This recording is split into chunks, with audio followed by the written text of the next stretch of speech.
ملے۔ چونکہ آج شب قدر ہے تو 2-4 منٹ کچھ اس پر بھی گفتگو ہو جائے تاکہ ہمارے اندر ایک شوق پیدا ہو جائے کہ آج کی پوری رات ہم اللہ کی عبادت میں صرف کریں۔ شب قدر حضور علیہ السلام کی چاہت پر اللہ نے عطا فرمائی۔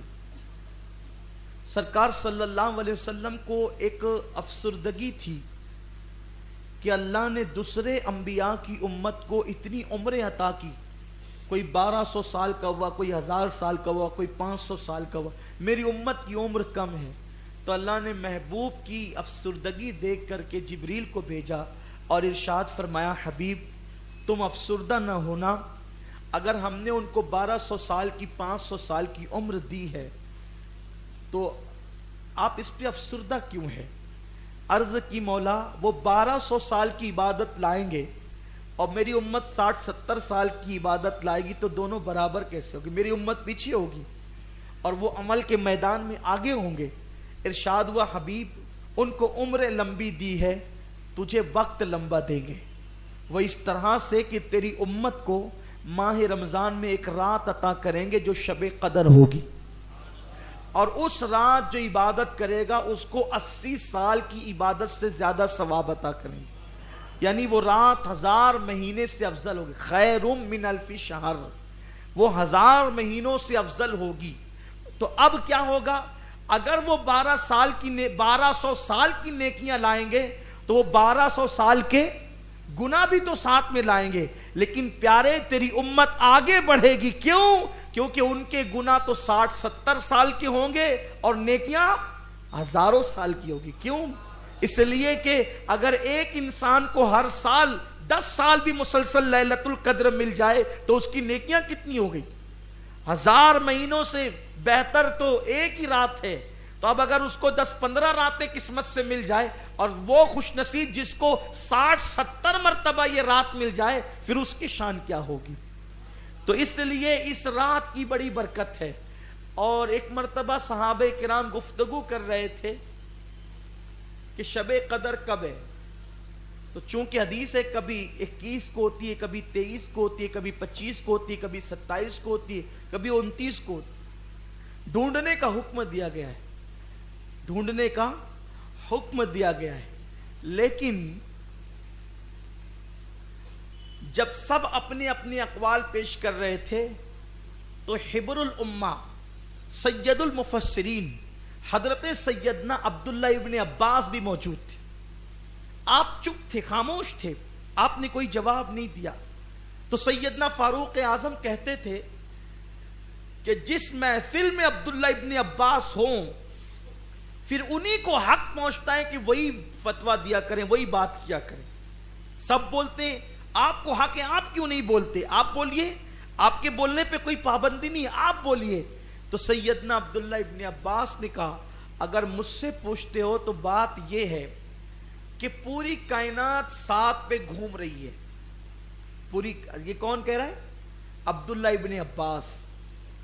کیا کہتے ہیں؟ پوری کائنات 7 پر گھوم رہی ہے۔ کیسے؟ 7 آسمان بنائے اللہ نے، 7 زمین بنائی، 7 دن بنائے۔ اسی طرح جب شیطان کو کنکریاں ماری جاتی ہیں حج میں تو وہ بھی کتنی ہیں؟ 7 ہے۔ اسی طرح انسان کو جتنے رنگوں سے پیدا کیا گیا اس میں ملاوٹ بھی 7 ہے۔ اسی طریقے سے جن اعضاء پر سجدہ کیا جاتا ہے ان کی تعداد بھی 7 ہے۔ اس طریقے سے 7 گنائیں، سمندروں کی تعداد بھی 7 ہے۔ تو فرمایا کہ میرا وجدان یہ کہتا ہے کہ شب قدر بھی 7ویں رات میں، شب قدر بھی رمضان شریف کے آخری عشرے کی 7ویں رات میں، مطلب کب ہے؟ 27ویں تاریخ کو۔ حضرت امام اعظم ابو حنیفہ کا قول بھی یہی ہے کہ شب قدر ہر سال کب ہوتی ہے؟ 27ویں تاریخ کو۔ اور شب قدر میں جو ہیا ہے نا، ہیا یہ 27واں کلمہ ہے۔ ہیا مطلب یہ، اس میں ہیا مطلب